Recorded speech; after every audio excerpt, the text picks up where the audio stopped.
What's going on, everybody? Welcome back to the Pilsners and Prelims UFC betting podcast after a long time away.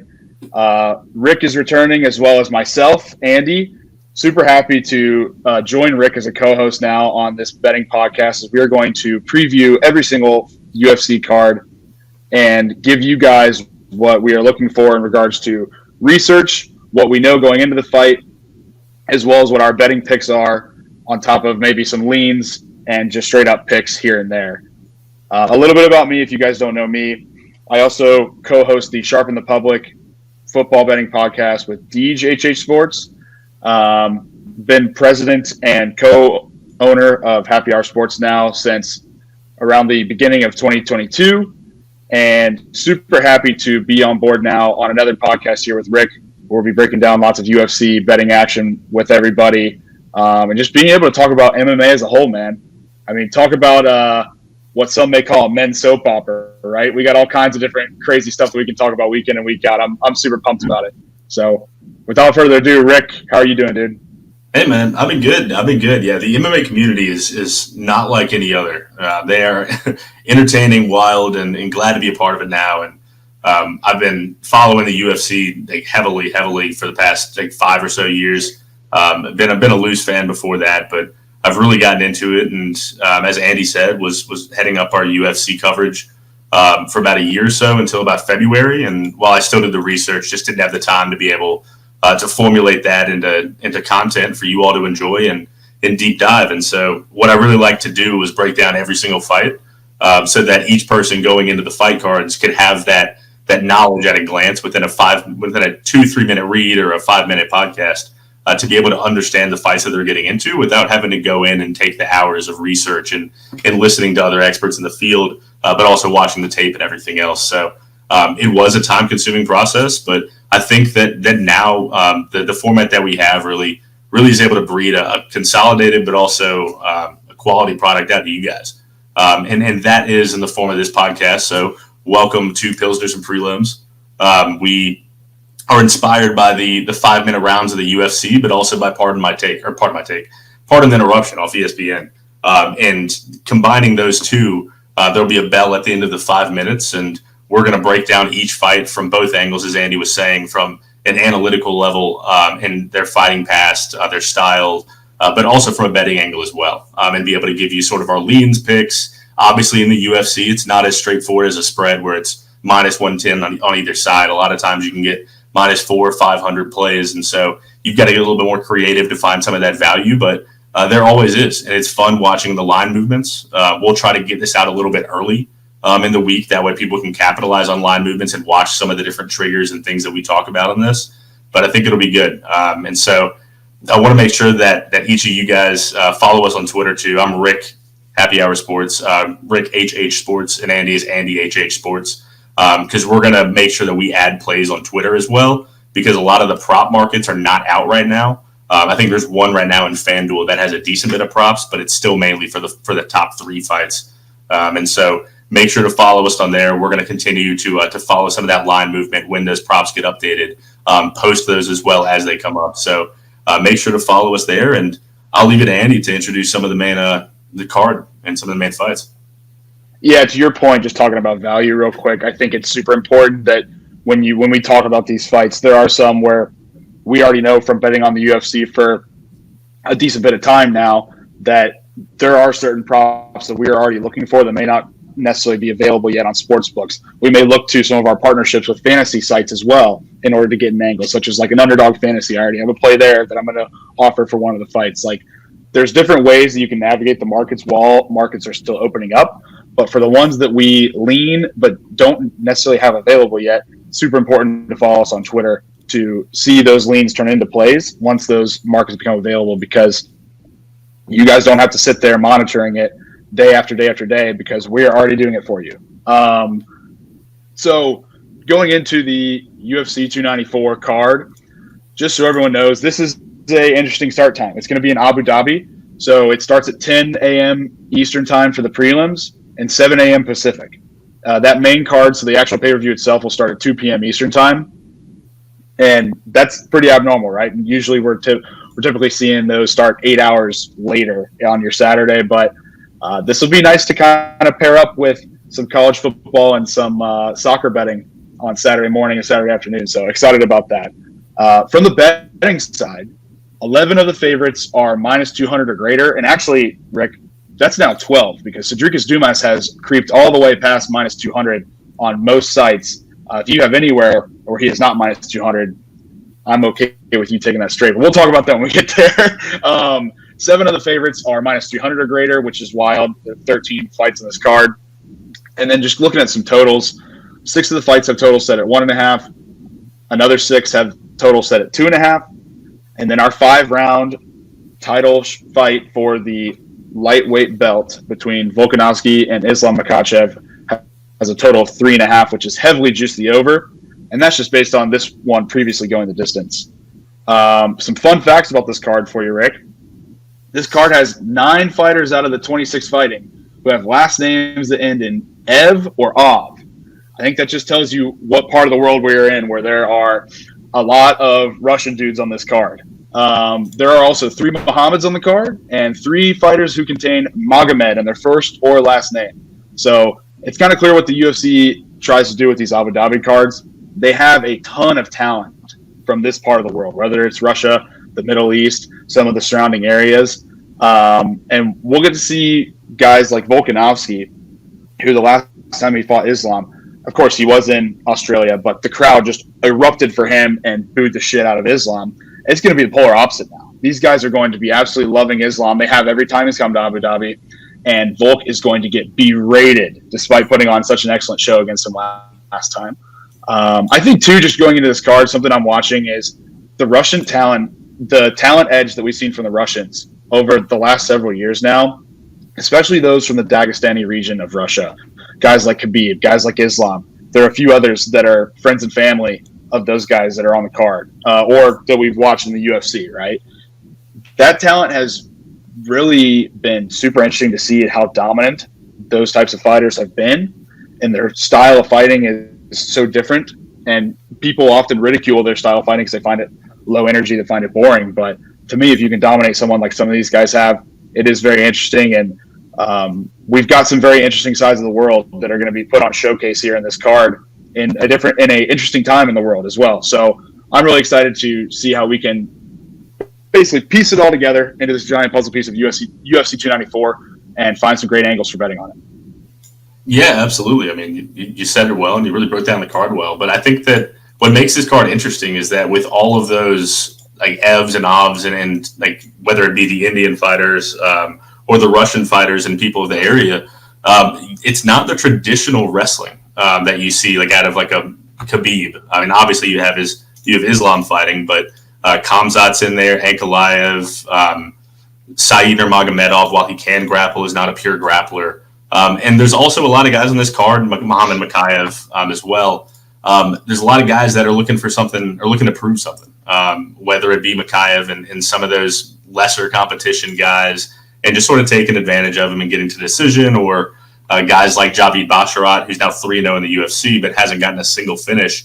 You're sort of hoping they can take that next step in their game and really put on an impressive performance. But you also have a lot of underdogs in this card that are live underdogs that can take advantage of some holes. So some interesting plays for sure, and should be a fun card. I'm excited for morning cards. I miss the late night card whenever I'm going to a football game because I would get home and you always have that fight ready. No matter how busy your day was, how long it was, you always got home and you at least were there for the main card or the main two fights. It'll be fun. We got some boys in town, so it'll be good. We'll be watching the card at 10 a.m. and watching some footy. So. Oh yeah, I'll be watching Liverpool Derby with you, and then we'll be heading straight into the prelims for UFC 294. So can't wait for that. But Rick, without further ado, we will jump right into it.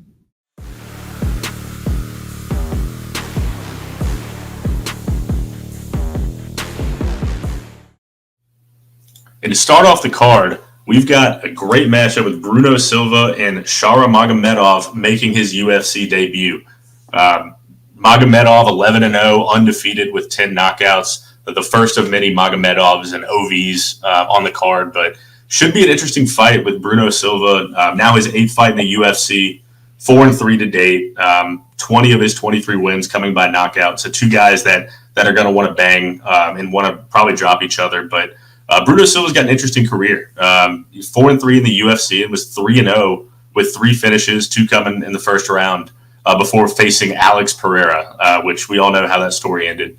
But he didn't get knocked out by Alex Pereira, where others like our current champion, Sean Strickland, did. But he followed that up with a disappointing guillotine choke, loss to Gerald Mearshart, who it happens to everybody. It's obviously not a great loss, but it's not a terrible loss either. But then he came back, knocked out Brad Tavares, lost to Brendan Allen via choke as well. So a little bit of an up and down career, but all of his losses are to respectable UFC fighters. He's got a phenomenal chin, which you never really want to know, but it's been tested a couple times, especially in that Pereira fight. And really what I like about him most is that every time he's striking, it feels like very fluid. He can go forward, back. He sort of rolls with the punches and can roll into strikes as well. Takes what opponents give him in that if they're overextending themselves, he can really get out of the way, but also use that opportunity to hit. And that counter right has some unbelievable power. And that's where I think that Magomedov and his style could really start to expose him a little bit. He's got a Muay Thai background, was a K1 athlete, went at 18-2 back in the K1 as well. And actually back in 2019 fought now UFC fighter, which he might not actually still be a UFC fighter, Blood Diamond, who's had a little bit of an up and down UFC career to say the least, and beat him as well. But he's got a very wild style, loves to do spinning kicks, loves to do spinning back fists, etc. That can really get him into bad situations. And a guy like Bruno Silva with 20 knockouts and as good a counter striker as he is and as fluid as he is, I think if he can avoid a couple of those big strikes by Magomedov, that we could really see a lot of success for him and potentially a one-punch knockout. I know he's a huge dog and there's good reason for a huge dog, but I think that he's got a good case to be able to knock Magomedov out of the fight. And that's where I would probably take him if you're going to take him for value. But Andy, I'd love to hear your thoughts on the fight as well. Yeah, I'm super excited to see the wild style because there's a lot of these newer prospects that come in, and I feel like especially ones that we've seen, not that he is, but guys that we've seen from Dana White Contender Series and some of these other ones where you have to be wild to get in. They either don't put enough in or they go complete balls to the wall. And that's what I'm excited about with Magomedov is like he may overexpose himself early on because it's worked for him, right? He hasn't lost a single professional fight. He's got 10 knockouts and only 1 decision. For me, I don't have a play here personally, but I will probably like ride along with you in that like going with the value here and what should be not as much of a lopsided matchup as we're seeing here. I talked about it a bit in the intro. Most of these fights are super one-sided in regards to the betting market. And this seems to be one where, because of where the betting odds sit, you can get an edge on what should be a closer fight or where Bruno has a lot more experience and has some other angles to win the fight rather than just going full speed ahead, full head of steam, like you would think Magomedov is probably going to approach this fight with. Yeah, and it's not like Magomedov is a one-trick pony by any means. I mean, he is a world-class striker. I mean, his tie clinch is deadly, and he can strike from mid-range. He can do any kick to all 3 levels. I mean, he has every weapon to be able to get Bruno Silva out, and there's a reason that he's minus 260 against an established UFC veteran that is probably right outside of the rankings, despite going 1-3 in his last 4 fights. He's never been knocked out. And I think that could go a long way in a fight like this where both chins will likely be tested. I think that while Bruno Silva's chin is getting a little bit worse, I think there's going to be a lot of opportunities for him to hit clean on Magomedov. And that's where this could get interesting. The under in this fight is obviously a play that'd be interesting as well with how aggressive Magomedov is. He's got a temper on him. He's gonna burn hot early in the fight, and then both guys will probably slow down. But I don't think we get to a point where anybody slows down because I think we get a knockout. That market isn't up yet for the knockout, but the under is at 1.5 at minus 105. I like that, and I like Bruno Silva by knockout for value instead of playing Bruno Silva. I think that's the way he gets it done if he gets it done. Yeah, I'm glad you brought that up. I know Rick is on Bruno Silva plus 205 for 3/4 of a unit. And I currently lean the under on this fight. Don't have a play, but may lock that in later on Twitter. Definitely, like I said at the beginning, follow us on Twitter at AndyHH Sports, at RickHH Sports, if you are looking to see us turn some of those leans into plays.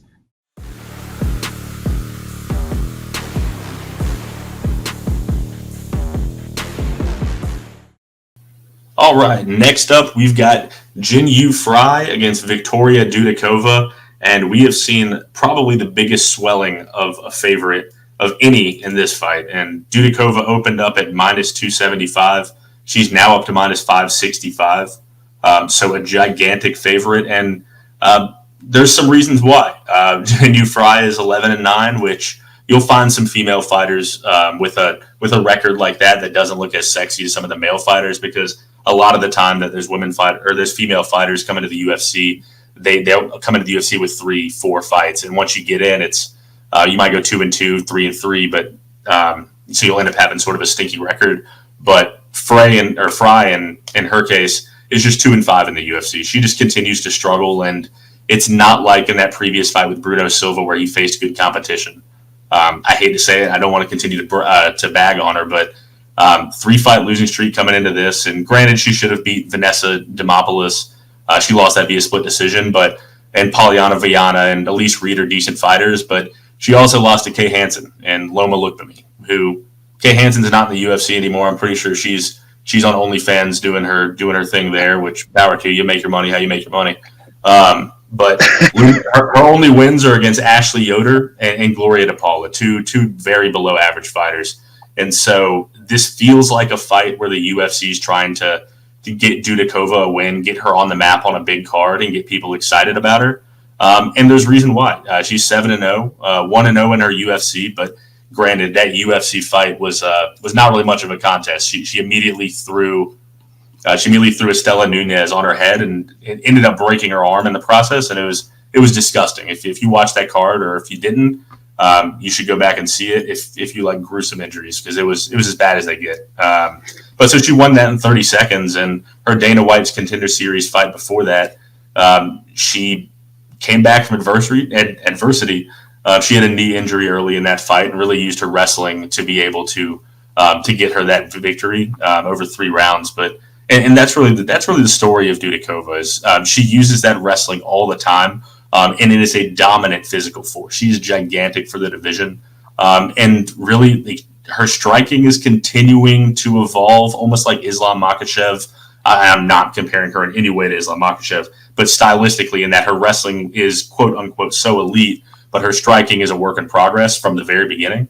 And it's improving, but her wrestling as a whole is not the best. I know that that's her best quality, but she mainly utilizes her strength and just ability to scramble when she's on the mat to get in those good positions.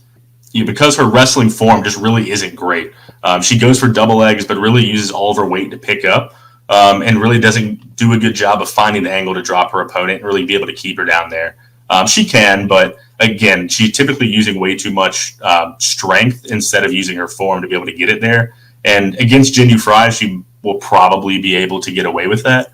But against better fighters in the divisions, I struggle to think that she'll be able to, especially with that subpar striking, to not be able to set it up. But I think that she's got a really good chance to victory here, just especially because Jinh Frey sees her most success against fighters who really can't grapple or can't stop takedowns. And so she's not going to be able to do that in this fight. And Dudakova should be able to win pretty cleanly.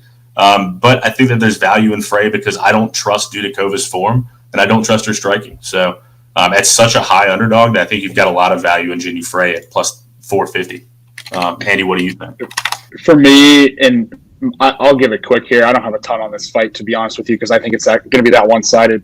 I don't even think that we need to be putting anything on Jinh Frey personally. I think that Dudakova is going to whip her ass. I think that this is going to be what we see as the tail end of Jinh Frey's run in the UFC. I mean, her resume is not great, and I don't mean to be rude about it because you already belabored it, but I mean, the names that she has gone up against, some of them aren't even in the promotion anymore. So for me, this is just one where they're going to try to get even more hype built around a really exciting Russian women's prospect and start to build her up in what will be a pretty watched beginning prelim sequence for this pay-per-view card.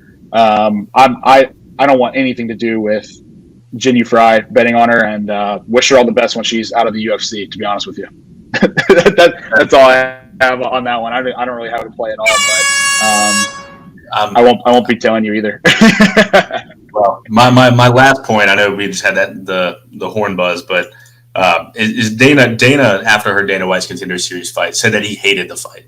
He thought it was a terrible fight, but he said since she had the knee injury, he was like, oh, well, she has everything that she has all the tools needed to be a world champion, which was high praise, yeah. But wrestling and I guess overcoming the injury was enough for him. But so I'm on Frey, Andy's on Dudakova.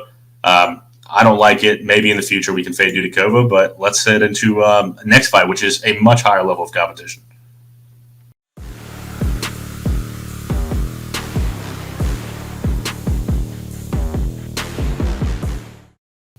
Up next, we've got Nathaniel Wood at minus 335 going up against Mohammad Hillman Naimov at plus 255, fighting out Tajikistan. Shout out to my good friend on Twitter, Tajik Bey, also a great representative out of Tajikistan. For me, Rick, I'm interested in hearing your thoughts too, but Nathaniel Wood's most recent body of work, to me, is not all that impressive. He went up against Touchy Fili, who, for me, I think Fili was in a bit of a rough patch during then and still is now, as well as Charles Jourdain. I haven't been all that impressed with Charles Jourdain's most recent wins either. I mean, going up against Kron Gracie, as well as forget who he most recently fought, but the last few for him haven't been super great.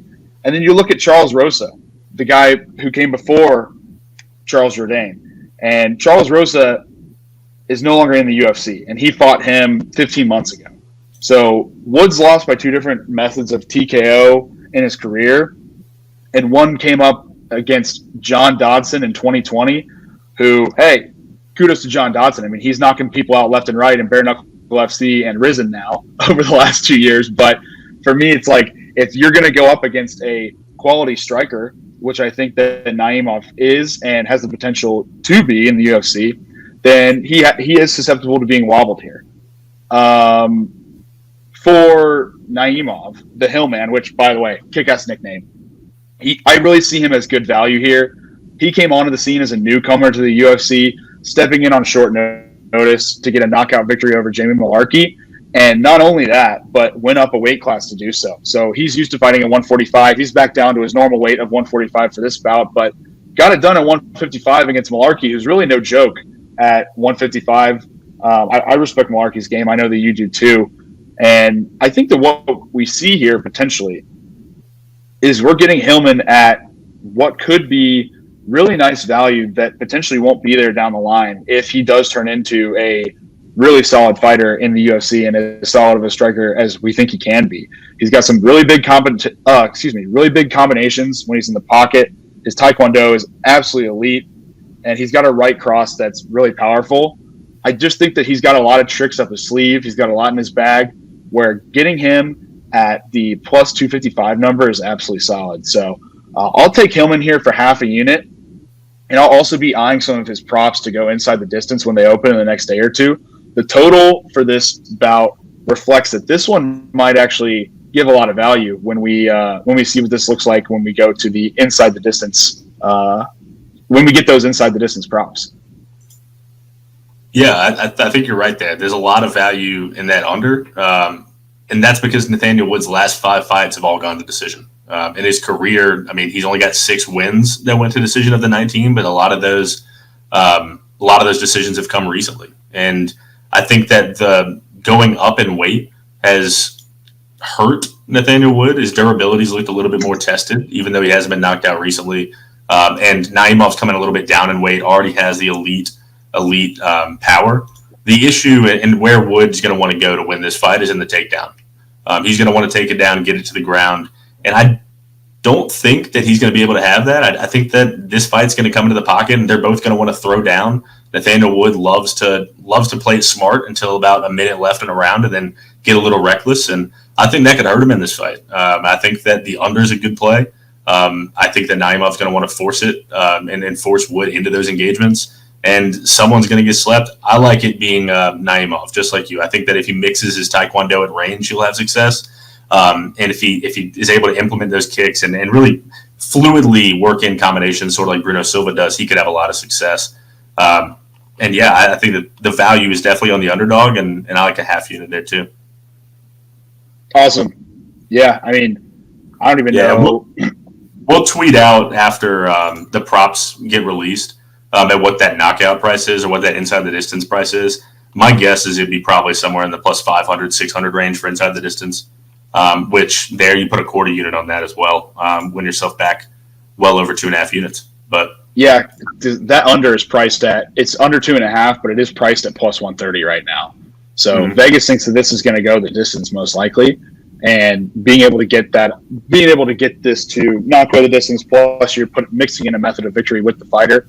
I agree. I think that's a pretty good guess at where that price might end up, where I'd be more than happy to throw another half unit on that just to get us some even bigger plus money value on what should be a great showing for Naimov, as we really get to see what Wood is truly made of here, because I think this is going to be some worthy competition for him. But that's enough on that one. Rick and I are both rocking with Naimov plus 255 for half a unit. And up next, we will jump into Jubli versus Breeden.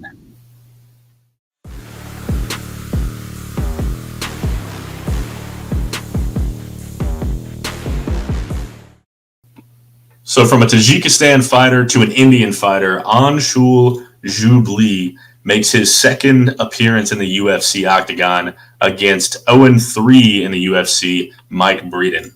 And Jubli opens up as a minus 360 favorite, as any undefeated prospect you would imagine would against an 0-3 fighter in the UFC. But that is about as little of the story as you could tell. Jubli is eager to be here after knocking out Jeka Saragi, apologies if I mispronounced that, in his UFC debut for a performance of the night.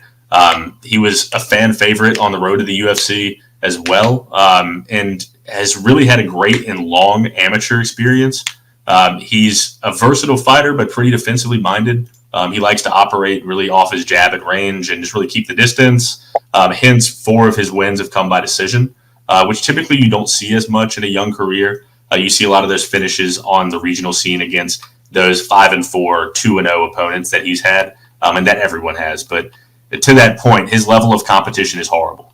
So while he's 7-0, he really hasn't faced anybody. And so while Mike Breeden is 0-3 in the UFC, he is potentially a live dog. He's 8 of his 10 wins have come by knockout, and he's had an unbelievably tough 3 fights in the UFC. He started off by debuting against Alex Hernandez, where he didn't make weight and then got knocked out 80 seconds in. And then he really got wrestle-fucked, for lack of a better term, by Natan Levy. Excuse my pronunciation. And then followed that up by getting knocked out by Terrence McKinney in 85 seconds. So not a great showing so far, but really doesn't tell the whole story. He really does a lot of good body work. He's a good boxer. His issue is that he keeps his chin up as he moves forward. And he likes to press his opponents and likes to push them on the back foot. But really, he leaves that chin open to at least to get clipped once within that engagement. And typically, if he doesn't get rocked, he'll reset. He'll disengage from it and reset. But he does get clipped. And anybody with accuracy and that can hit him clean as he's doing it can knock him out. And that's why we've seen Alexander Hernandez and T-Rex knock him out within a minute and a half each. So bad takedown defense doesn't really help him either. Natan Levy really abused that, and we could see some of that from Jubli if he wants to implement it. But a weird fight for me, because I'm not convinced in Jubli's skills, even though he's a minus 360 favorite. This is a big step up for him, even though Mike Breeden has some obvious holes in his game. Andy, what do you think? Yeah, I'm with you that I don't have the stomach for Jubli at all. I do, like, if I were forced to pick this fight, I would pick him. I just feel like with the case of him going up against Breeden here, it just feels like the UFC is forcing this to be a stepping stone, right? Where they're going to try to get Jubli onto a winning streak, especially into what will be one of the closest cards regionally to where he's from that they'll have for a while now. I just see them kind of teeing him up for victory, and this is their way of getting their UFC exit for Mike Breeden. To your point, though, like if you want to have action on this fight, I would definitely go and just sprinkle on Breeden because I think that there are reasons that you should like his game. And with how sloppy Jubli could be, maybe we do see some of that really solid boxing and some of that some of those punches to the body that Breeden's able to put into his game be utilized against such a sloppy and unpolished fighter that, to your point earlier, really hasn't been going for finishes a ton in his professional fighting career. So, again, no play at all for me here.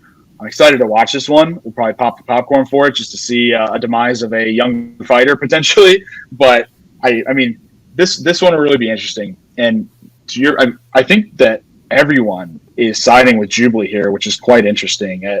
Not necessarily just with the sports books, but also with like websites like Tapology, SureDog. It just seems like everyone just thinks this is going to be a walk in the park, and I don't think Jubli is polished enough for us to really suggest that he's going to get any kind of walk in the park. Ever.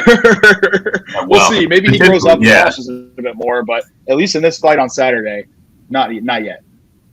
Yeah, I mean, I'm with you. It feels like a setup fight, but I'm not sold. I mean, I'm obviously not sold on Jubli, but Breeden is too much of a sell for me. I lean Jubli, but I'm not gonna pick him until I see it and see those skills develop. Sort of like Dudakova in a way, but really, I like the under 2.5 here. I know I was talking about how Jubli's a decision king, but I think Breeden's going to force it to him, just like he has his other opponents. And I don't think that Jubli's going to be able to get it to the mat and slow it down. So. I think that we'll end up seeing either Breeden overextend himself and get knocked out, or Breeden be able to take it to him and make him submit to his will. So I've got the under 2.5 at -115 and picking Jubli to win the fight. And he's on Breeden, right? Breeden? Is that who you're on? If I had to pick it, yeah. If I had to pick it, I'd pick Jubli. If I had to bet it, I would probably bet Breeden. All right. Well, we pick every fight. So, and we're both on Jubli here. Don't bet it though, but we'll take the under, and we will see you at the next fight.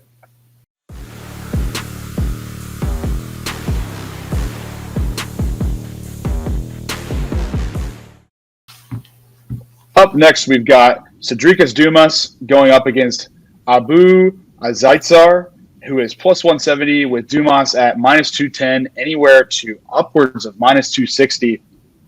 Rick, last night he was like in the -160 range, so this one's moving quick.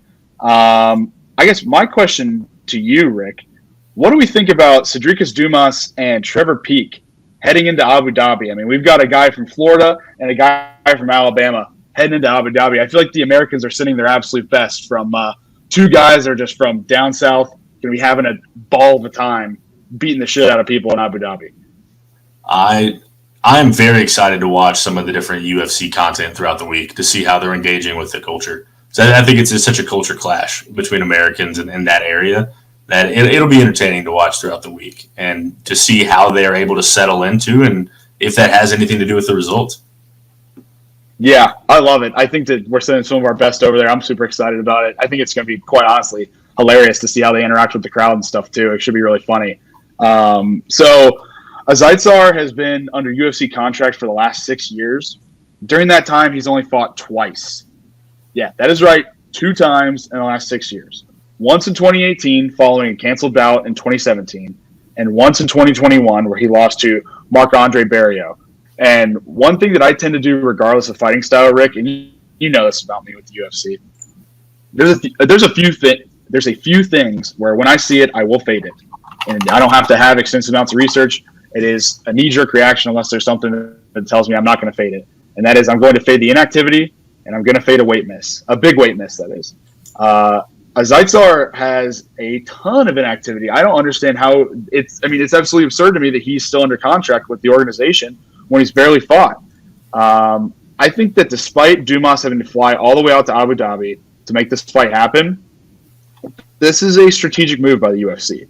They're going to try to put him on this high eyeball pay-per-view prelim, and really it tells you a lot about how they regard this Dana White Contender Series product. I mean, there's a lot of hype around Dumas. He had an awesome Dana White Contender Series showing. I know that he lost one of his first 2 fights in the UFC, but he did fight Cody Brundage last and won by unanimous decision. I feel really good about the extension of his game where he's really starting to train with some wrestlers and work on that wrestling defense. And the way people are backing him early on here, I mean, he opened at minus 175, and he's moved anywhere from 40 points to 100 points from that, depending on the book that you're betting him on, and could be even worse when this podcast releases tomorrow morning. So what are you seeing with this one, Rick? And I'm interested to see if I feel like you might be going a similar route that I am on this one. Yeah, definitely a similar route. It's Azaitar, I mean, fighting twice in the past 6 years, and a lot of it's due to injuries. I mean, he's had to withdraw from 4 different fights due to injury. And even Dana White kicked him out of the UFC during COVID. His team tried to smuggle wristbands, and they got kicked out of the UFC. So he's had all sorts of issues. It makes me wonder if he's fully committed to the fight game, but you never know when someone's been off this much time, just what they've been doing to improve.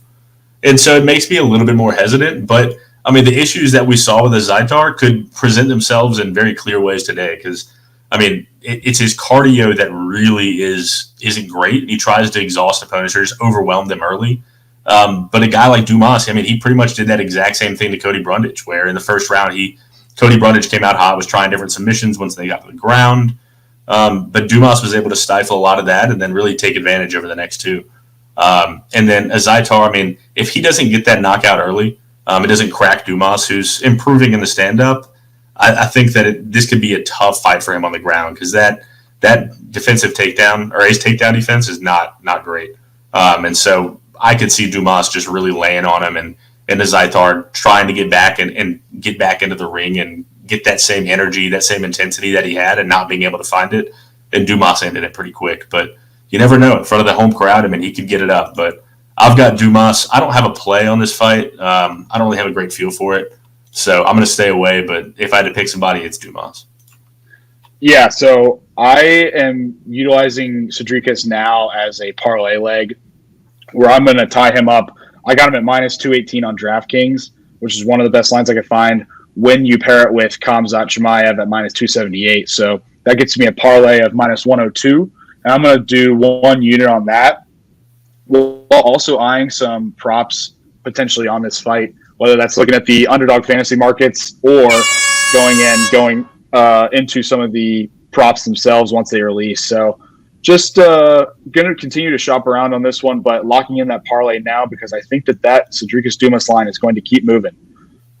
So again, Rick picks Sedriques Dumas here, and I'm going to pick and bet Sedriques Dumas here, tying him to Khamzat Chimaev, which you will hear that analysis towards the end of the podcast. But for now, we will jump right into Javid Basharat and Victor Henry. Stay with us so you can hear that analysis and picks coming up next.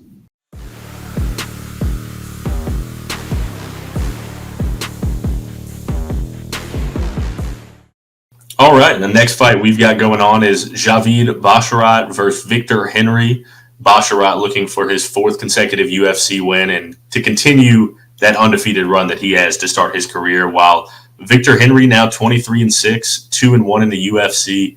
He's continuing to impress, beating Tony Gravely by split decision in his last fight.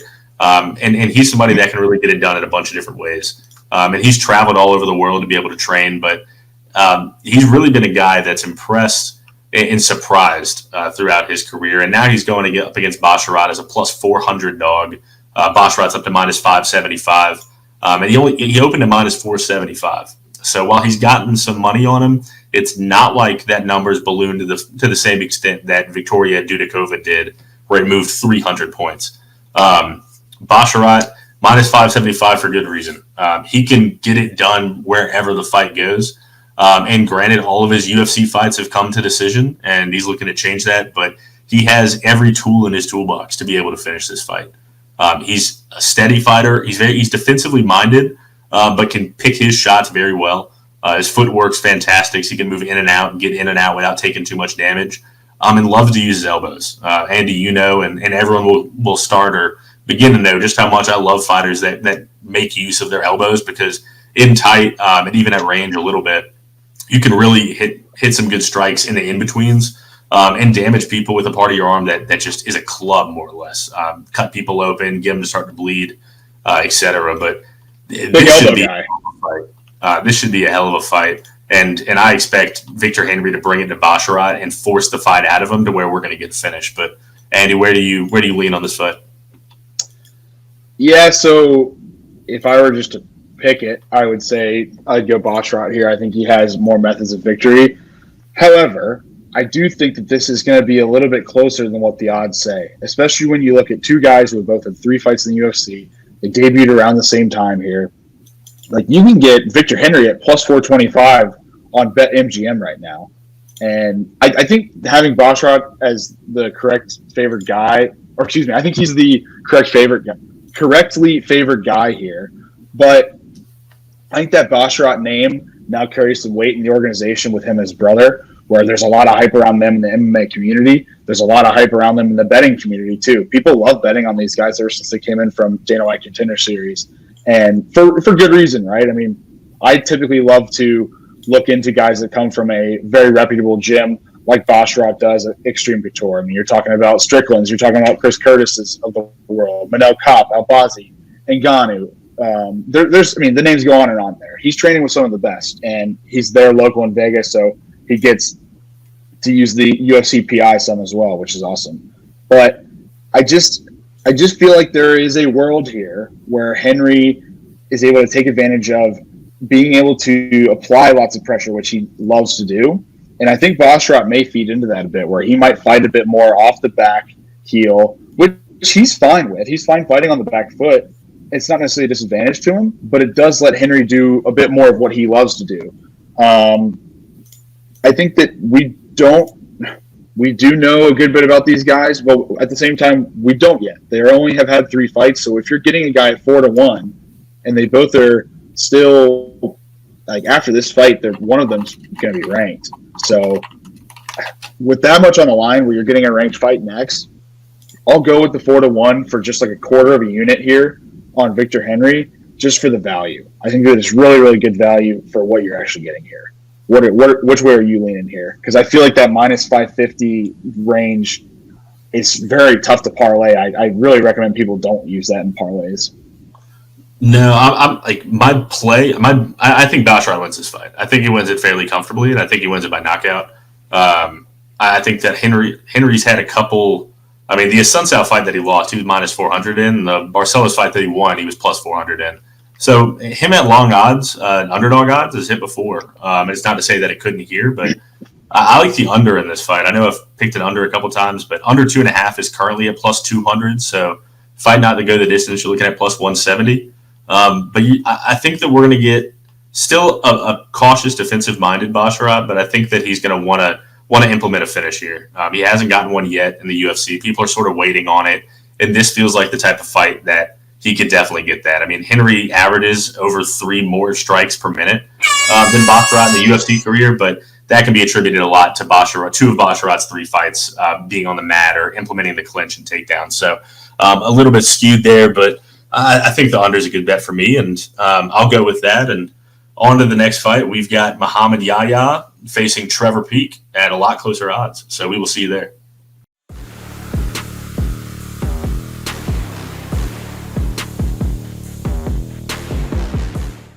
Up next, we've got Muhammad Yahya at plus 125 versus Trevor Peek, who I mentioned before, coming in from Alabama at minus 155. Peek is a Dana White Contender Series product. A lot of people know him pretty well for his electric fighting style, yet reckless fighting style, where he has a lot of unorthodox techniques and has a lot of power behind those unorthodox techniques. For me, what I find interesting here is a couple of things with I'm going to call him Mo Yahya, because I think that's an even funnier way to say his name than Muhammad Yahya. So Mo Yahya is going to get a massive crowd reception because he is the only fighter on the card that's from the UAE. And Rick, there were open workouts coming up, and I saw the schedule. And they've got the 4 guys headlining, and they've got Mo Yahya doing an open workout for all the fans, which is absolutely hilarious. They got a guy on the prelims that's doing an open workout, but it just says, like, they're having the one local guy do it, which is pretty cool for the fans, I guess. It'll be interesting to see him interact with the Kamaru Usmans and Alexander Volkanovskis of the world, but that's neither here nor there. Trevor Peek, I really had high hopes for him in the UFC. I thought that maybe he would shapen up a bit his fighting style. And we look back to the Mariscal fight in June, he just looked gassed towards the end, man. He did not really show much technique at all whatsoever. And it just shows that the very odd way that he fights, it's going to see him get exposed here down the line, like he did in that fight. And there's going to be people who watch that tape and they're going to expose him in a similar fashion, or an even better fashion than how Mariscal did it. I find the line movement to be very interesting because Peak opened at plus 120. He was plus 105 for a day, and now he's all the way to minus 155. I don't know if this creeps up to minus 200. In fact, I would be shocked if it did. I think the line will probably settle around here. I think I'm going to fade it is what I'm going to do, and I feel pretty good about that, where I just think that this fight, even though Trevor Peak is reckless and so is Mo Yahya in some senses, where he's not super great with a striking defense. His opponent's records are pretty bad. This is a big jump in competition for him, even though he was a champion in this previous promotion. He does train with some really solid people. I mean, there's pictures of him where he's trained with Khamzat and Khabib before. That's nothing to scoff at. I think that there is going to be a lot going into him this fight, figuring out ways to win against Trevor Peak, more than Trevor Peak figuring out ways to beat Mo Yahya. I think Trevor Peak's going to fight his fight. He's not going to change what he does. Where Mo Yahya, I found him at plus 136 on DraftKings, so a bit better than the odds I read out. But I just feel like there's a good opportunity here. Was there anything I didn't cover that you wanted to cover with this one, and how do you see it from your perspective? Yeah, I think it comes down to, and I think you said it well. But I think that the technique of Peak is something that he's never had. It's always been very unorthodox. Like, I mean, he's doing like clubs down. If you're watching the video, I mean, he'll like club down on opponents and really like overextend himself into strikes, but he's able to land them, which is odd. I mean, he's able to like get through the guard and typically hit a guy when doing it. And I mean, his power is unbelievable. So I think that he's redneck strength. Open. What? He's got that redneck strength. He does have that redneck strength. And I mean, Mo Yahya is, I mean, his striking defense isn't great either, but he's the same way on the other side. My concern with Yahya is his competition. I mean, he really hasn't faced anybody. I mean, and his losses were against the best people he's fought. Like Gavin Hughes was 9-1. He lost to him. Dan Collins was 3-0 and lost to him, got finished by him. And then he went on to beat 5-2, 1-0, 7-2, 7-4, 5-3. Like, he really hasn't faced anybody, and I think this is a huge level of step up for him. And Trevor Peak is sort of on a downswing right now after that Chepe loss, where that's his first loss. I think that he gets back on track and is able to take advantage of Yahya in the raucous crowd, and he'll be able to shut the lights out there. So the total here is 1.5. I wouldn't mess around with the total. I got in at Peak at minus 155 today. I'd rather get in before that continues to climb. So we're on opposite sides there. Is there anything else you want to add, or you good as well? Cool. No, I'm good here for sure. I think that, like, to your point, the poor striking defense from Mo Yahya is going to be a concern. I just think with the home crowd backing him, as well as what is going to be a bit of a wild card fight, in my opinion, I'll go with the dog here at plus 136 on DraftKings for 3/4 of the unit, and hope for the best. So Rick and I are going opposite ways here. He's got Peak at minus 155. I've got Muhammad Yahya, a.k.a. Mo Yahya, at plus 136. Coming up next, we have the headlining prelim of Tim Elliott versus Mohammad Mokaev. So stay tuned, and we will jump right into that.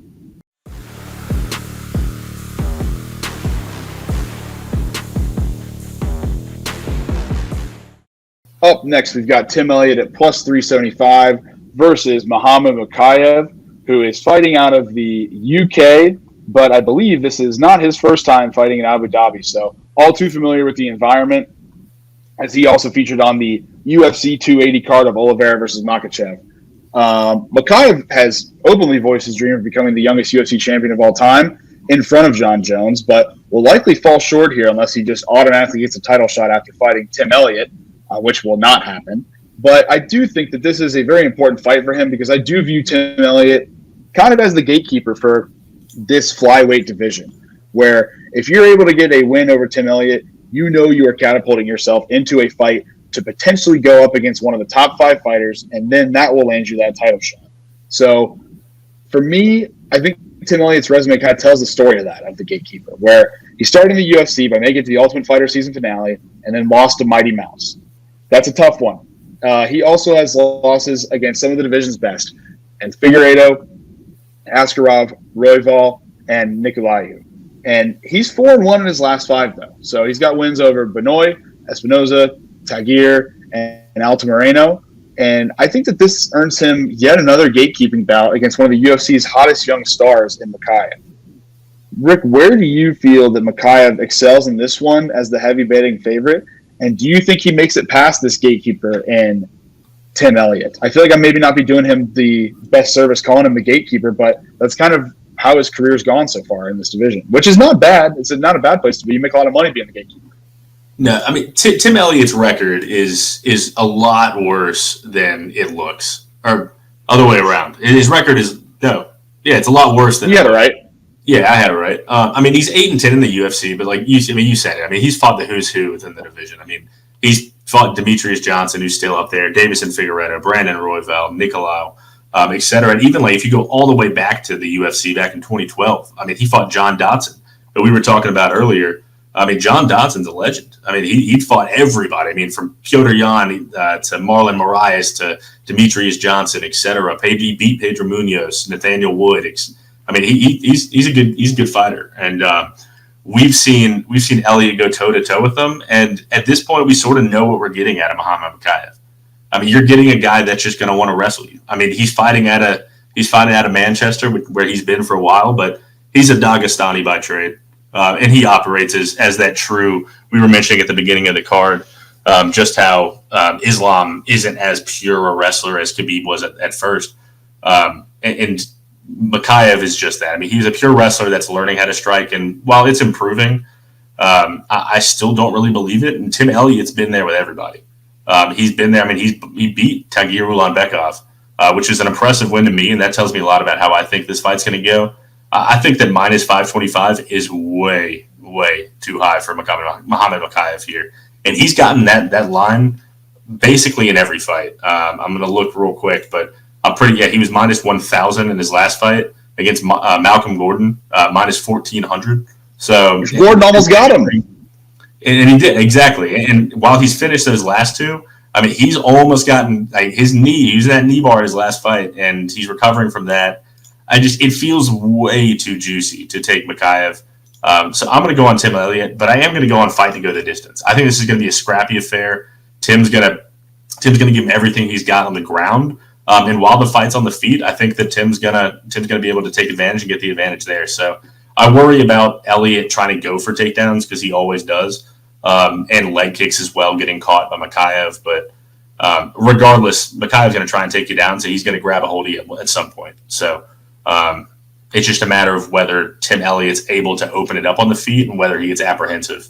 But we'll see. I mean, Mokaev's a different level when it comes to scrambling on the mat, so he could end the fight real quick. He could just transition to the back, be able to lock it in. But I doubt. There's too much value on Tim Elliott, so that's who I'm going to side with. But yeah. Yeah, I agree with you. There's a lot of value on him for sure.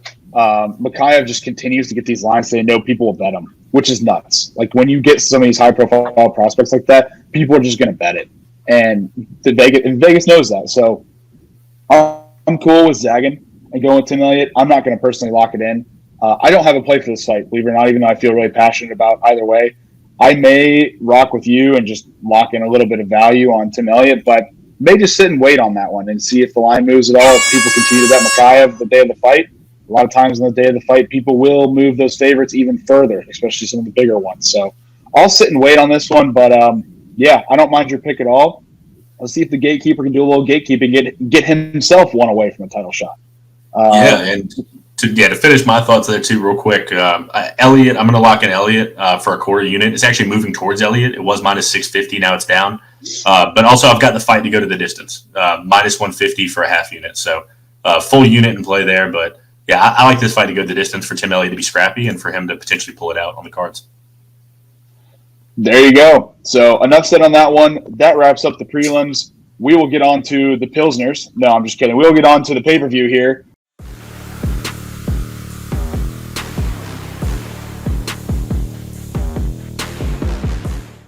All right, and as Andy alluded to, onto the main card, onto the pay-per-view. I know each and every one of you is not going to go and illegally stream this main card because Dana White needs our money, and he gives it all to the fighters. He gives it all to the fighters. So we need to make sure these fighters get fairly paid for their contribution to our entertainment on a Saturday, not night, but afternoon and morning. So let's make sure that our friend Saeed Nurmagomedov, as Andy so eloquently put it, is a minus 210 favorite against Muin Gafurov. And Saeed is 17-3, 6-2 in the UFC. But really, he's one of my favorite fighters, which is odd to say. Some of you who are familiar with him might be like Saeed because he's gotten a lot of decisions throughout his career. But to me, he's always been such a cerebral fighter. He's patient, and he's willing to take anything that his opponents give him. He can fight the fight anywhere it goes. And there might be times where he gets overpowered or somebody's trying to work him. He can really be able to sustain that pressure from fighters and be able to dish it right back out to him. And he's got an opponent today in Gafurov who 0-1 in his UFC, but has been known to get finishes throughout his career. 18-5 with 10 coming by knockout, 7 by submission. He's faced an incredible level of competition across the LFA and one championship. And had a cool run where he went to Dana White's Contender Series and lost to Chad Ellinger by a split decision. So he went back to the LFA and knocked out his 2 opponents. And then in his debut, he fought John Castaneda and lost. But it should be an interesting play. My issue with Gafurov and why I like Nurmagomedov a lot in this fight is that it's a lot of offense. It's all offense moving forward. And Saeed's seen that. He's seen that. He's fought some good competition. He's fought Jonathan Martinez and Saeed Yakub Kakramanov as well. Both 2 very talented fighters that are willing to put the pressure on him. And he dealt with that pressure. I'm not going to say he dealt with it phenomenally, but he dealt with it pretty well. And this feels like a big step up for Gafurov for quality. And I just like the ability for Nurmagomedov to see success in a bunch of different areas. So I know that was long-winded, but Andy would love to hear what you got here. Yeah, I'm just not fully sold on Gafurov, and it's very interesting that he's been able to just catapult himself into these higher contender fights here. And he's starting off a pay-per-view with his resume and all that. So I know that there are people who are a bit more familiar with his background and why that is. He has had fight fans that are really deep in the weeds have had their eyes on this guy for a long time. But this is Saeed Nurmagomedov we're talking about here. I just don't think that this is the level of competition that Gafurov is used to, where we're going to see, I don't know, I think we're going to see it pretty one-sided, in my opinion, just to put it lightly. I don't see a route here where Gafurov wins. And for some of these fights that have been so one-sided from a betting perspective, I was surprised when I saw that this wasn't one of them, where minus 210 is pretty typical for Vegas saying, yeah, we got a favorite here, but he's not a crazy favorite. So I'm going to take advantage of that, Rick, and I'm going to go ahead and give my play, even though we have a minute and a half left on the timer. I've got Saeed parlayed with Khamzat Chimaev, so that's my second parlay with Chimaev. That's all I'm doing on that. I'm not going to be, lock everything in with Chimaev. I'm not doing that shit, but you'll hear when we get to the Chimaev analysis why I feel that way, why I want to have 2 units on that. I'm just doing a unit on this parlay of Saeed at minus 210 with Chimaev at minus 275. And the reason that Chimaev number is a bit different than my prior parlay is because this one is on BetMGM. So just got to make sure you line stuff around and find the best value so you can get the best prices when you're doing stuff like this. But I don't need to go into line shopping too much here. Do you have anything else on this one? Because I feel like I kept it brief, but you put it pretty well to kick it off. Yeah, I picked Saeed in this fight. I'm going to end up playing him in a couple parlays over the weekend. But the other pick, the pick that I'm going to officially lock in here is the under 2.5. I feel like I'm on a lot of unders in this card, which is really not like me. But I think that there's just a lot of value in the unders because you got some fighters that have gone to decision recently. But they're facing fighters that are really going to be able to force that out of them. So Gafurov's going to want to push on the gas here. And I think that that's going to force him into a mistake, and Saeed's going to be able to take advantage of it. Or, and I don't think this is going to happen, obviously, but it's possible, is he's able to clip Saeed. We've seen Saeed hurt, and we've seen him in some difficult situations. So I like Saeed to get it done, but I like that under as well as some value. So both of us going with Saeed Nurmagomedov on this play. 4 fights left on this card, with the next being Ikram, Aliskerov, and Warlley Alves. So excited to get there, and we'll see you over there.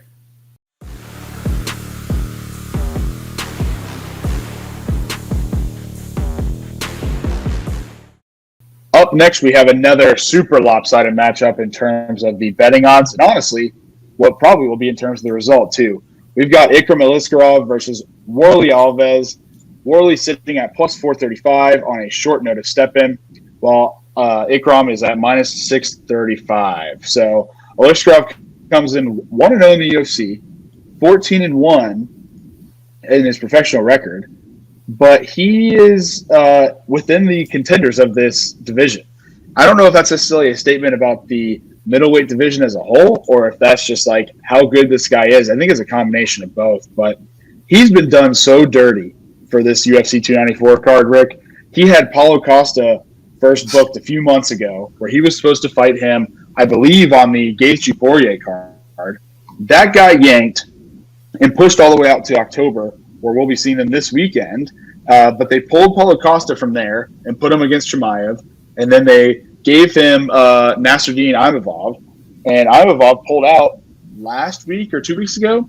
So then Warlley Alves steps in. Mind you, Alves, the conqueror of Colby Covington in 2015 in the welterweight division. Don't forget it. It's just not the same. I feel bad for the fans. I feel bad for like Aliskerov himself. He was going to be able to get a real test to be like, do we have a guy? Is this guy like legit? Is all the hype real? But now we just get to see him beat the piss out of Warlley Alves. Warlley Alves. And that's going to be that. Like, I just think that for Aliskerov, with his weight versus where Alves has come in previously, you've got a guy that's moving up from welterweight in Alves to a guy in Ikram that potentially, if you let him, he would 100% try to weigh in more than the middleweight number, where he is a pretty big middleweight. So I think we're going to see a huge size discrepancy here between the two when it comes to fight night. I'm interested to hear what you think about the actual like technicalities with these guys. What are you seeing? Yeah, I mean, I think that the short notice for Warlley Alves doesn't really play into his favor. I mean, your favorite fade is people who haven't fought much. And I mean, he's fought just 3 times in the past 4 years. So he hasn't been an active fighter, and those have come in a lot of losses too. I mean, Jeremiah Wells isn't a good loss, nor is Nicholas Dalby.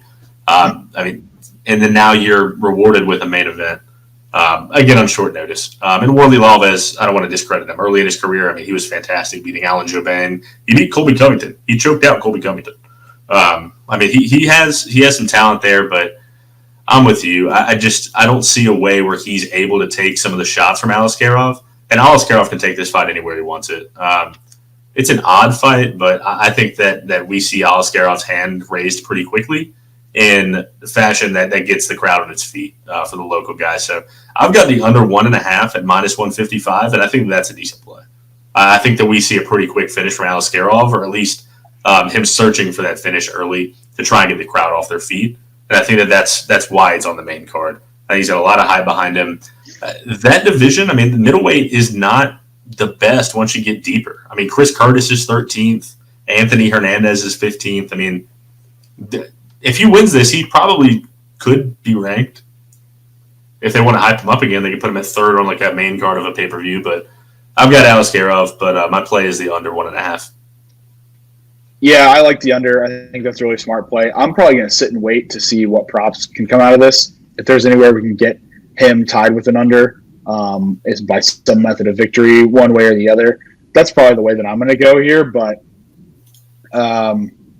yeah, I'm gonna sit, or yeah, just wait and see what goes on. But don't mind the under. And for me, I just want to reiterate again, like, do not throw him into a parlay leg. I mean, he's probably one of my most certain favorites of the whole card, but you do not get any value when you're plugging in these minus 600, minus 500 guys into parlays. It just adds no value to what you're trying to do. So just want to reiterate that again, because I know people love throwing together some wild-ass UFC parlays. You're not going to get that with this podcast, but I know you are. I'm throwing Ikram into one. I know you people. You've got the entire main card. You've got all favorites, minus 260, minus 300, minus 360. You're putting them all together, and you're putting your bankroll on it, and then it's going to lose. You're going to. It's a UFC, so don't do it. There's no point. Yeah, I remember I did it once. I did it once on Amanda Nunes when she got upset by Juliana Pena at minus 11 on her. I remember that. I don't know why I did it. I regret it, but yeah. So that's that. Both of us on Ikram Aliskerov over Warlley Alves. Off to the next fight between Johnny Walker, our favorite, and Magomed Ankalaev, or the foreign Jeb Bush. So we will see you there.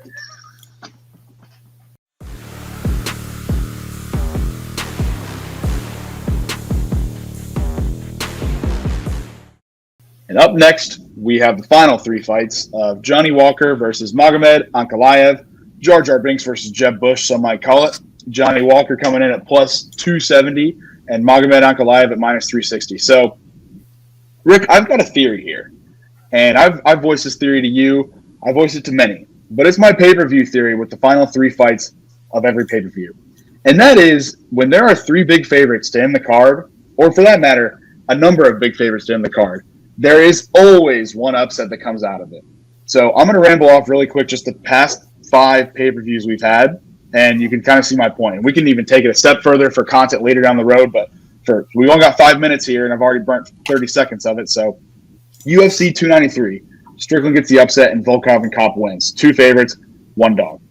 UFC 292, O'Malley gets the upset, Warlley and Ian Gary win. UFC 291, the 2 headliners are both pretty close in pick'ems, but then Gaethje and Derek Lewis both win as dogs. Gaethje was only like plus 110, plus 125, depending where you got him. UFC 290, Duplessis, big upset over Robert Whittaker. And then Pantoja also gets the upset while Volk dominates Yair. And then UFC 289, Charles wins as a slight dog. I wouldn't even really count it as that. I mean, he was such a slight dog against our boy. And the other 2 big favorites end up winning. So I like Johnny Walker here due to the weird, unorthodox fighting style he has, and he will be what I'm going to do with this method.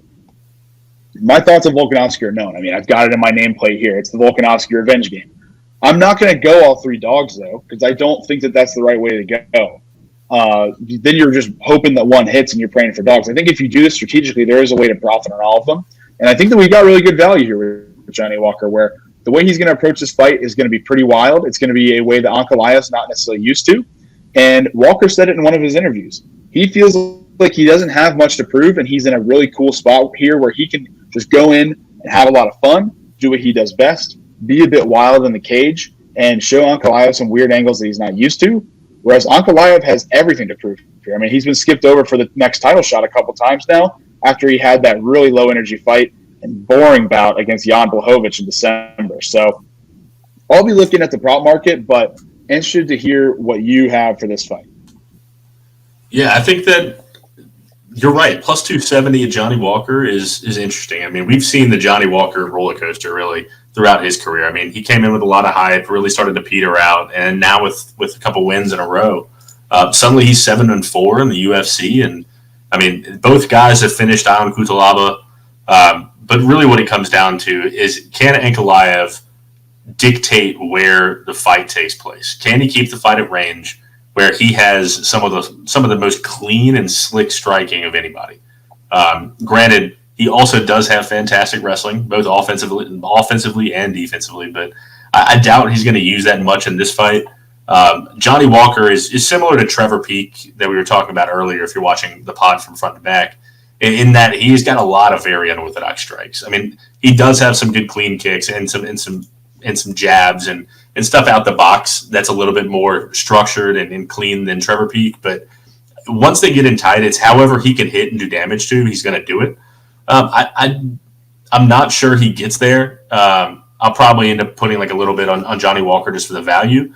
But I think that this could be a fight where Magomed Ankalaev's able to get that finish in hilarious fashion, like we've seen Johnny Walker knocked out before, where Johnny Walker just walks into a stiff right from Ankalaev, and everyone's like, "Oh, that's right. That's why he was fighting for the title in his 9-1-1 in his UFC career." With his lone loss being to Paul Craig in his second fight, where he lost in the literal last second after destroying him for 14 minutes and 59 seconds. So I think that it's a little bit of a dip on Ankalaev, but the odds aren't really reflecting it. But everyone's perception is. So I think the odds are about right. I think that there's a little bit of value on Johnny Walker potentially in that either fighter could get hit clean and get slapped in this fight. But I think in the end, Ankalaev probably wins. I'm going to bet Johnny Walker. I know that sounds super backwards. Yeah, so I feel the same way as you. And that's what I'm saying here is like with some of these, I'm not necessarily saying you just go with, oh, yeah, the trend is that one of these dogs is going to win, so let's bet all three or let's bet two. But I am going to end up taking two of these dogs in the final three fights, and one of them is Walker surely for the value, where I'm game to do Walker for half a unit, and then maybe we look at some round by round props and stuff like that as it comes out. But there's going to be some unique ways to play this one once more stuff comes out. And for now, I just think that we're going to get some good value on Walker. I found him at plus 285 on DraftKings for half a unit. So you and I both almost get him at 3-1. So I'll be rocking with that. It sounds like you will be too, even though we both, if we were to pick the fight straight up, would take Ankalaev. Up next, we have what honestly I wish was a 5-round fight. I wish was some kind of title fight. It seems like there needs to be a belt for this fight, but we'll talk about it when we get there. It is Kamaru Usman stepping in for Paulo Costa, going up against Khamzat Chimaev. Stay tuned.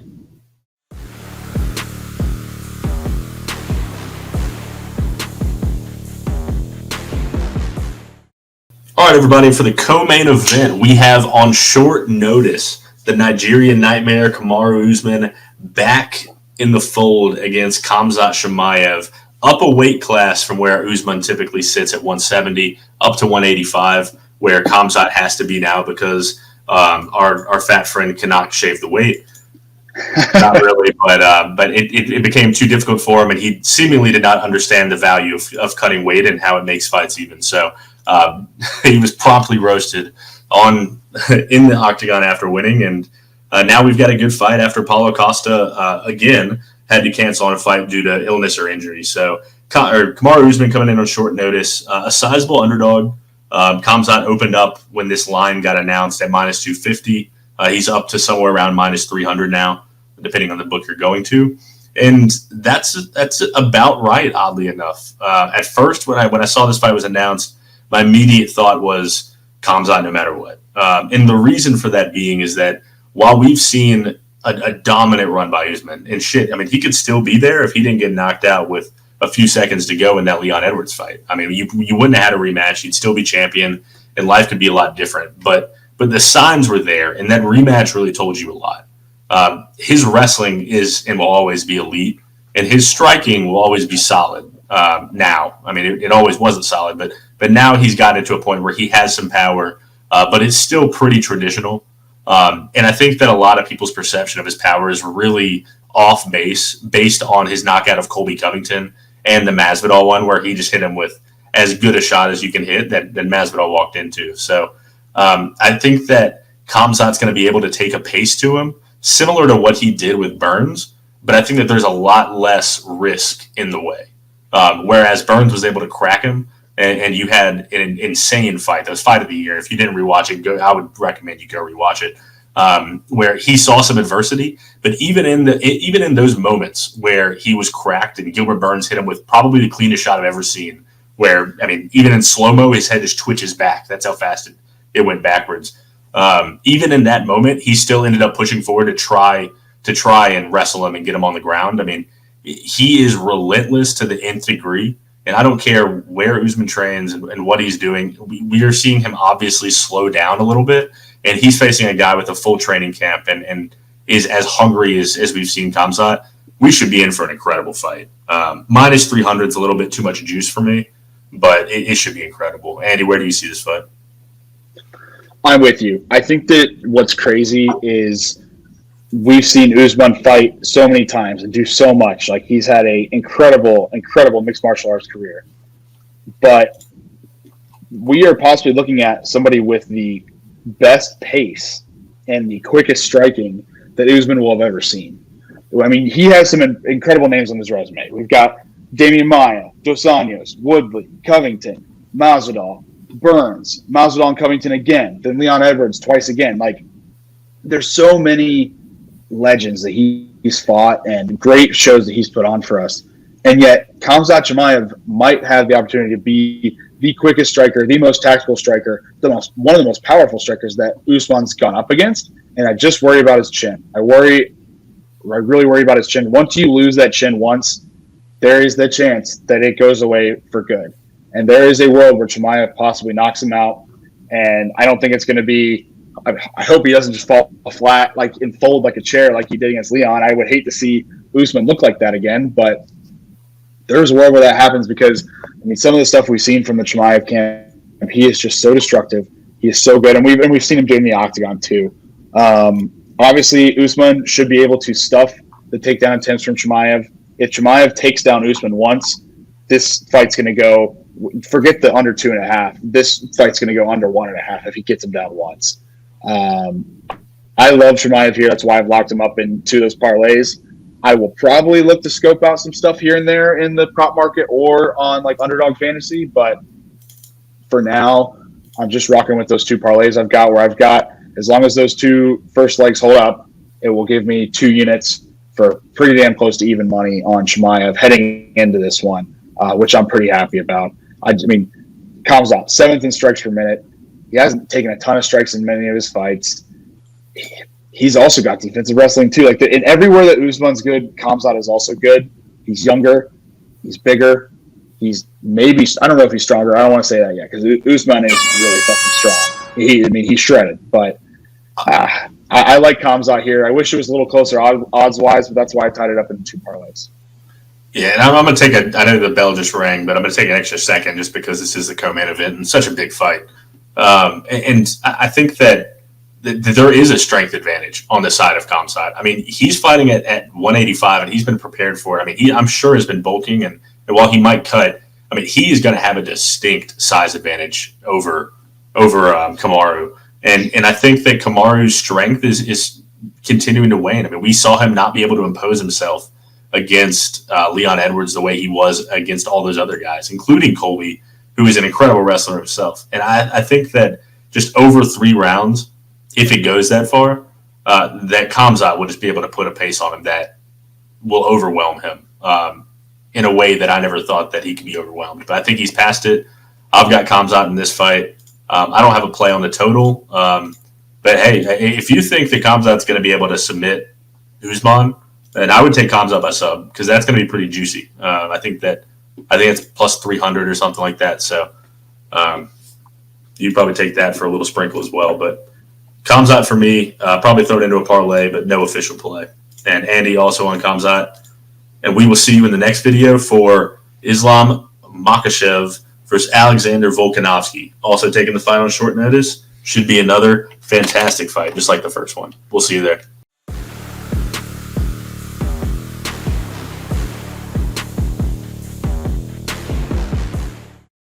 And last, but certainly not least, we have a rematch of what was already teed up to be Fight of the Year, which happened in February, but potentially could be one-upped by the rematch. Islam Makhachev at minus 260 versus Alexander Volkanovski at plus 210.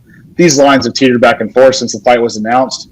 And if you hadn't heard, Volkanovski is also stepping in on short notice, as Charles Oliveira, I think, went full tilt at one of his practices and cut his eyebrow open or something like that, or I've heard mixed reports. Yeah. Dana White said it was his eyebrow. Dumb to do right before you leave for Abu Dhabi, but hey, the champion has a name and it's Charles Oliveira. I can't doubt the man. So maybe it's a mad strategy after all. Makhachev, 24-1, 13-1 in the UFC. He's got 4 knockouts, 11 subs, 9 decisions in his professional career. You know what you're getting with Makhachev. You are getting that insane cardio. He's going to strike you with surprising power. We've seen him knock down Charles Oliveira in his first title fight. He's knocked down some other guys in surprising fashion too. But you know him damn well for his takedowns. You know him going to destroy you when he's going for the takedowns and not necessarily go for the submission, which is what Volkanovski camp has been saying. They said that they focused a lot on submission defense last camp, and now they're focusing on takedown defense this camp, which I found to be interesting. Like, they're saying that Islam's scared to go for the sub. It's clear he was trying to go for the sub, but Volkanovski was so good at working the hands, working the body, making sure that he was striking Islam and not giving him clean looks to sub him, that I guess they're saying, no, we're just going to work on him not even getting him to the ground this time. Volkanovski arguably won that fight. There are a lot of people who thought that Volkanovski won that fight last time. There are people that have gone back, like myself. I see why Islam was given the win last time, even though I am a massive Volkanovski fan. Volkanovski is by far one of the most versatile fighters that Islam is ever going to see. And Islam's going to be around for a long time in this division and maybe even move up to welterweight someday. I think that there is a path for Volk here, and I think that Volk is still good value at plus money because I think we're going to see, once again, a tight fight. But what I love the most, Rick, and then I'll give my first play. My first play is Volkanovski. I'm going Volkanovski for a unit at plus 210 because I think we saw it in such a close decision. You should not be getting him at plus 210 no matter what those tight odds, or excuse me, what the outcome was last time where it was such a tight fight. The last I saw, the total was at over under 3.5 with the under juiced to plus 160. I'm going to take the under because my theory here is this. I think Volkanovski either rushes into it and tries to do what he wants to, and because he feels like he doesn't have as big of a stake in this one, where less dwelling on what's going to happen and more so gets to implement some of the things that he's been working on for the last 8 months away from this, where he's been dwelling on his fight for 8 months. He said he's been craving getting back to fighting Islam. So he knows what he wants to do. I think he's going to rush into it and try to go for a finish here. And there is a method for him to do that. I also think that if he does try to implement what he wants to earlier on, that it opens up a lot of doors for Islam to potentially take advantage of him, close him out, and that lack of training for Volkanovski. I know he's always fight ready, right?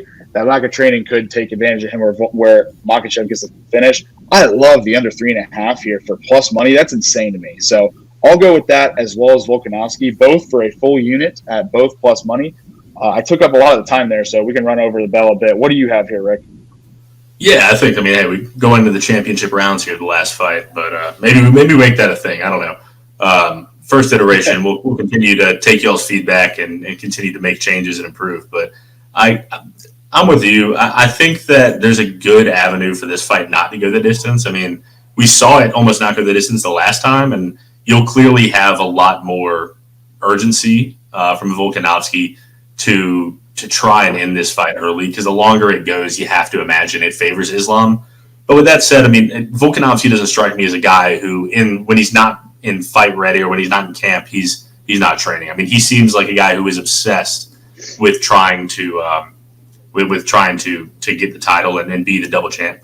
But I think that it comes down to whether or not Islam can really get this fight to the ground, just like last fight. 'Cause if he can, I mean, Volk still did a pretty surprisingly good job of scooting his butt up to the fence and getting back up.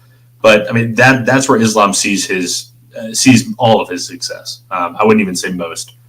He's got a couple fights on the feed, but Volkanovski, though, I mean, to counter almost my point earlier, I mean, his average fight is 17 minutes. So he's used to long fight. He's used to, there's the bell. He's used to having to get to this, to go this hard for this long and being able to pace himself. And I think that with a guy that doesn't have as much volume on the feet in Islam, he'll be fine cardio-wise. It'll be interesting to see whether or not he can crack Islam again. He's such a technical fighter and such a student of the game that I think that he's going to be able to pick up on more tells now that he was able to be in the octagon and share that octagon for 25 minutes with Islam.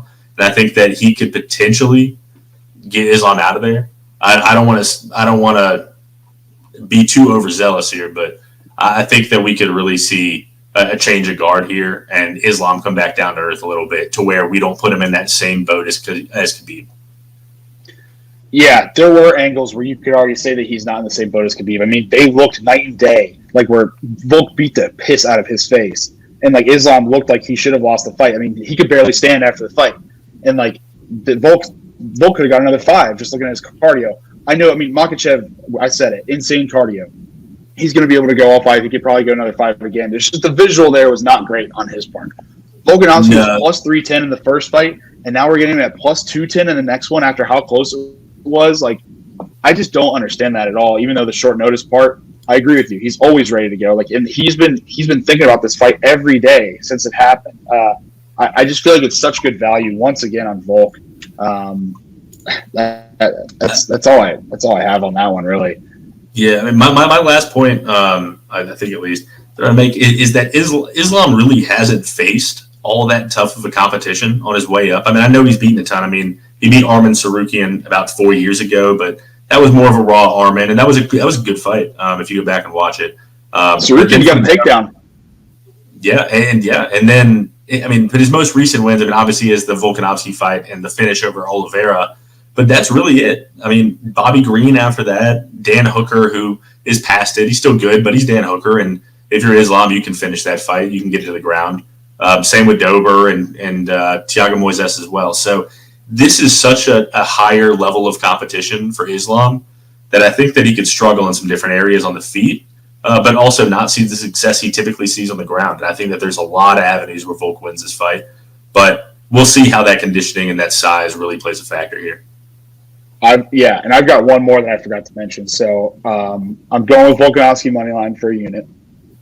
I'm going to go with the under for a unit, under 3.5.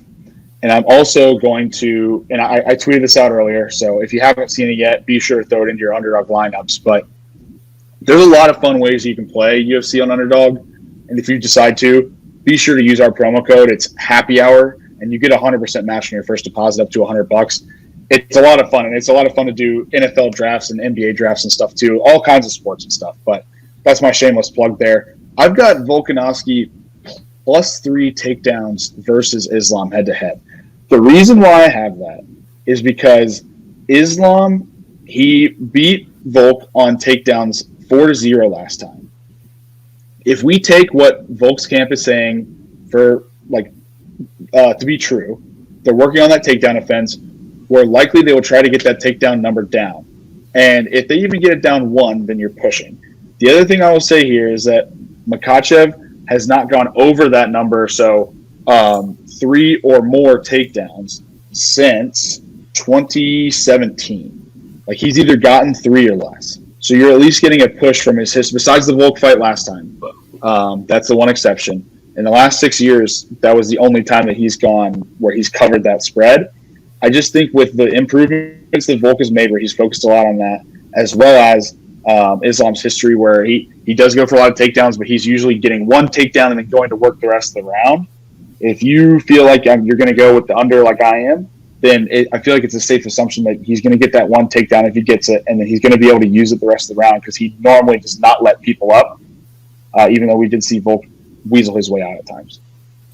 Yeah, I think my only caveat to that is a lot of times it's one takedown because he finishes them once they're there. So there's not a room for more. And I think that I think that Volk could be able to notch his own as well. I think he did notch one in the last. I think that he could potentially reverse and be able to at least get credited for a takedown, even if it isn't like a true double leg take. I mean, I say true, multiple different types of takedown, but even if it isn't your traditional double leg power takedown of Islam, where it looks imposing, you can get a sweep and get a takedown of Islam real quick and get it to count. So I like the bet. Cool. I think my only bet right now is going to be Volk inside the distance at plus 425, I think is what it's at. And just play that for a half unit. I think that if he wins, it's probably going to be inside the distance.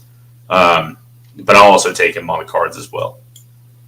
Nice. Yeah, I'm with you. That's that, everybody. We have covered all 13 fights for the UFC 294 Abu Dhabi card.